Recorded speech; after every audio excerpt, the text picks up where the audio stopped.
Their secret did not remain hidden for long. The watchful eyes of the court were always searching, and their bond, though carefully concealed, began to unravel under the weight of suspicion. Whispers of impropriety reached the emperor's ears, carried by jealous courtiers eager to curry favor. Wei Liang's father summoned him to the throne room, his face a mask of fury. The grand chamber, usually a place of formal deliberation, now felt suffocating under the weight of the emperor's wrath. "You disgrace this family," the emperor thundered, his voice echoing off the marble walls. "You risk everything for a foreigner, a woman who has no place in this court or your future." Wei Liang stood tall, his expression calm but resolute. "She is more than a foreigner, father.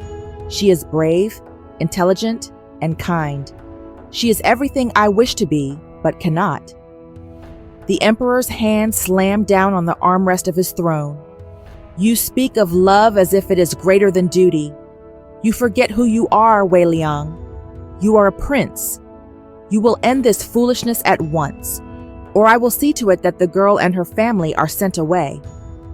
Meanwhile, Amara's father was approached by the emperor's advisors, who delivered a veiled threat: leave the court immediately or face consequences that would tarnish their family's reputation forever.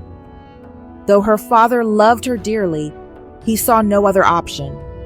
He begged Amara to pack her belongings, his voice trembling with fear. Amara's heart shattered as the reality of their situation became clear.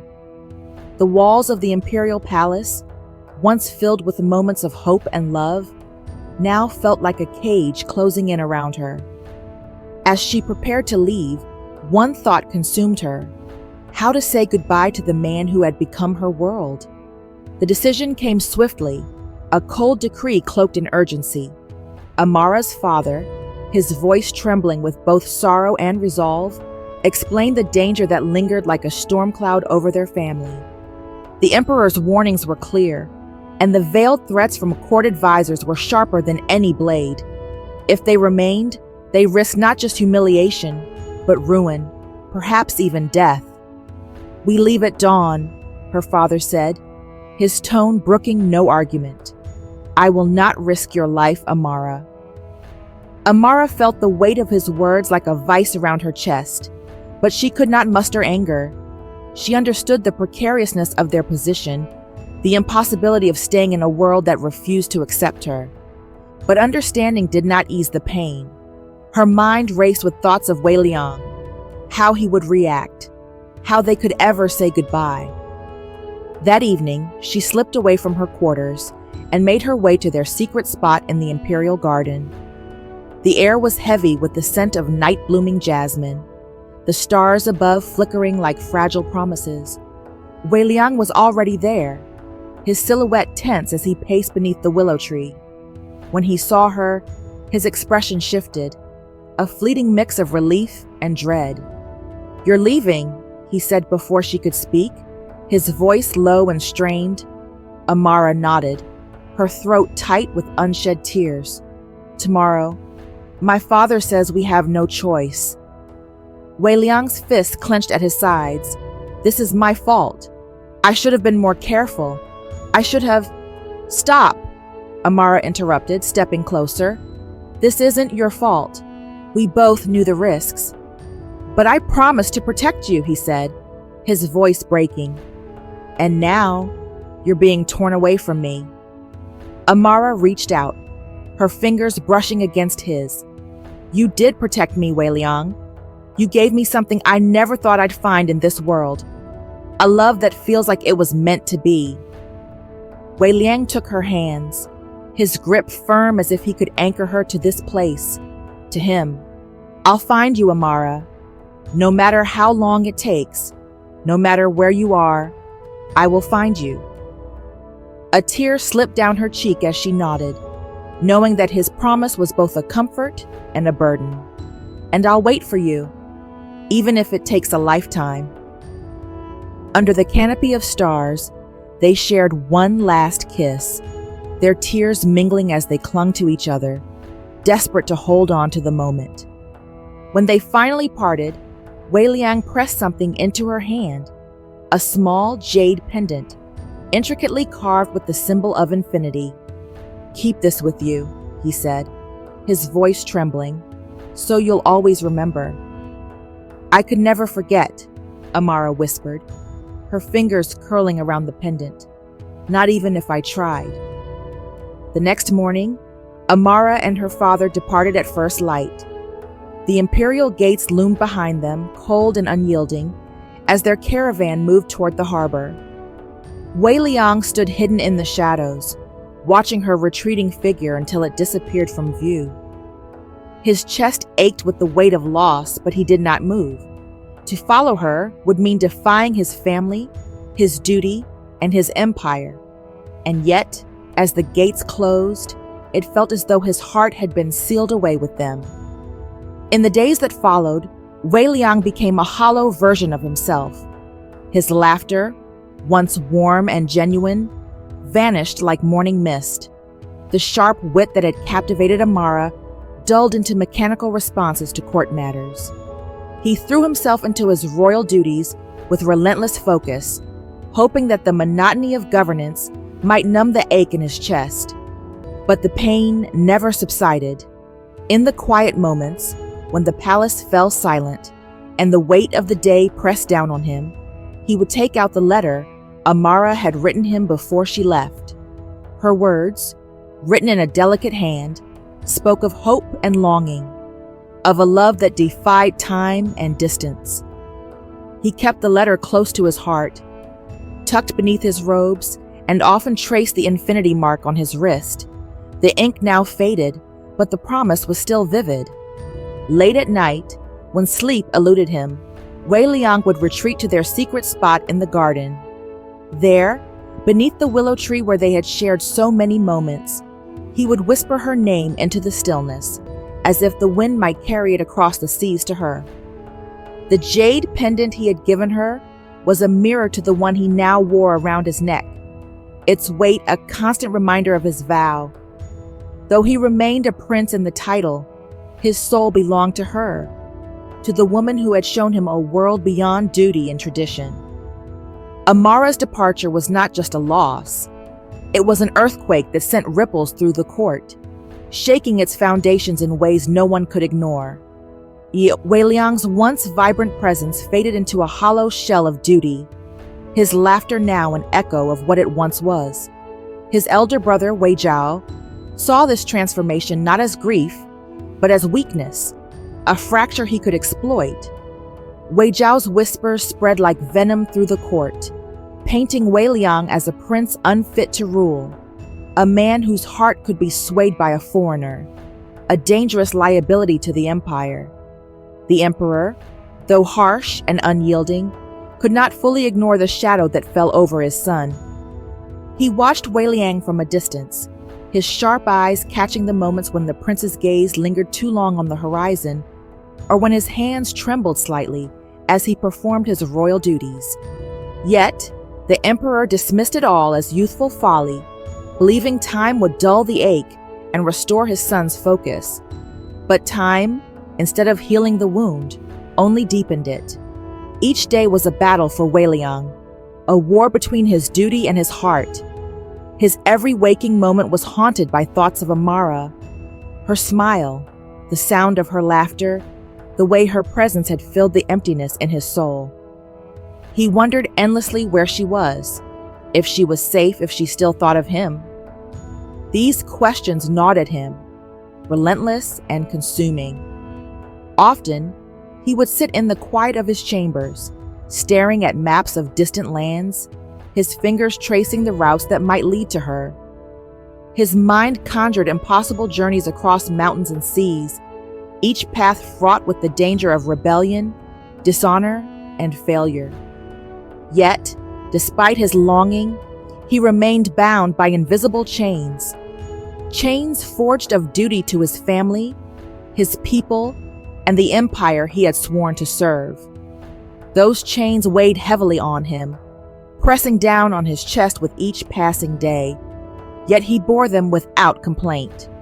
To abandon his post would mean betraying not only his father's expectations, but the very foundation of the empire. And so, Wei Liang endured, his pain becoming a silent companion that walked with him through the grand halls of the palace and the quiet corners of his solitude. But no matter how strong those chains were, they could not shackle his heart.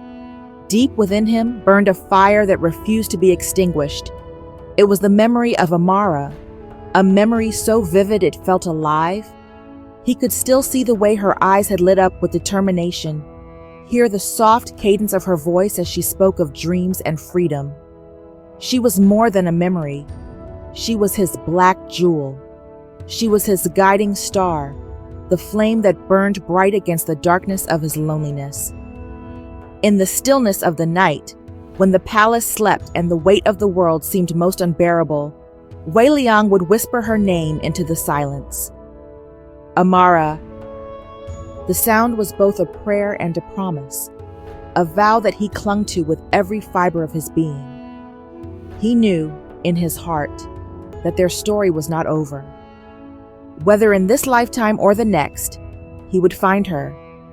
He would cross oceans and mountains, defy empires and traditions, if that's what it took to be by her side once more. Until that day came, he carried her memory as both a burden and a blessing. It was his greatest sorrow and his greatest strength, a flame that illuminated the path he could not yet walk. And though he remained physically bound to the palace, his heart wandered free, forever chasing the woman who had taught him what it meant to truly live. Amara's departure was not just a journey away from the imperial palace, it was a journey into an abyss of heartbreak and uncertainty. The life she had come to know, the man who had given her soul a depth she never thought possible, was now a memory, a fragile thread binding her to hope. She had left behind not just a lover, but a part of herself, a part that would forever remain entwined with Wei Liang. At first, she tried to adjust to her new reality. Her father, though a pillar of strength, watched her with worried eyes, his heart breaking with every passing day. He tried everything to console her, offering her books to read, engaging her in stories of their homeland, even taking her to the market in hopes that the bustle of life might stir something within her.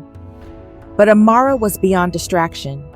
The ache in her chest was too deep, her thoughts too consumed by the prince who had called her his black jewel. Her father often found her sitting alone, her gaze fixed on the horizon. She would sit for hours, unmoving, as if willing Wei Liang to appear before her.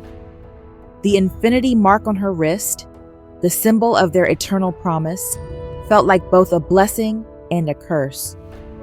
She traced its delicate lines with trembling fingers, her mind filled with memories of the moment they had inscribed it.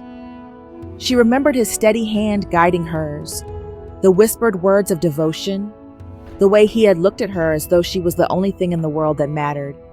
But now, that mark felt like a cruel reminder of the distance between them.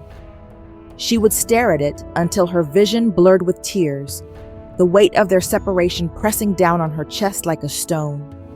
Her heart felt heavy, yet it burned with a longing so fierce it was almost unbearable. The pain was a constant companion, one she carried with silent dignity, though it often reduced her to quiet tears when no one was watching. Her father, seeing her anguish, tried to comfort her. "Amara," he would say softly, placing a gentle hand on her shoulder, "you are strong, stronger than you know. If this love is meant to be, it will find its way back to you." Amara would nod, forcing a faint smile, but the words felt hollow.